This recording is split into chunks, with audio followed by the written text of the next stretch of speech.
আসসালামু আলাইকুম। আমি যে গাছের মধ্যে পুঁই শাক হয়েছে, পুঁই শাক তুলতেছি, তুললে দহিন কাটতেছি। আপনারা আবার কী কর, কেউ পুঁই শাক কর।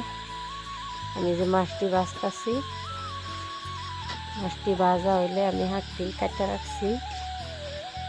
আমি যে মাছটি ভাজা হইলে আমি যে আলু দেয়া পুঁই শাক দেয়া ঝোল বানাই আমি তেলটা দিলাম, পেস্টটা দেওয়া দিলাম, মশলাটা ছাড়বাম,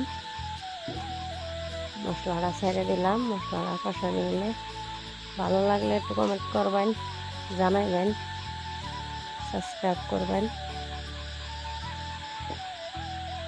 পেঁয়াজটি দিয়ে দিলাম, নিমখ দিয়ে দিলাম। এই যে আমি আলুটি দিয়ে রাখছি, হাতটি দিয়ে দিচ্ছি, দিয়ে রাখছি হাতটি ছেড়ে দিলাম। অল্প মজা নিব, অল্প সিদ্ধ হইলে মশলা হয়ে গেছে। সবজিটা দেখছেন ভালো লাগে, অল্প জাল দিলেই হয়ে যাবে। আমি আইনটা বাইরে দিচ্ছি।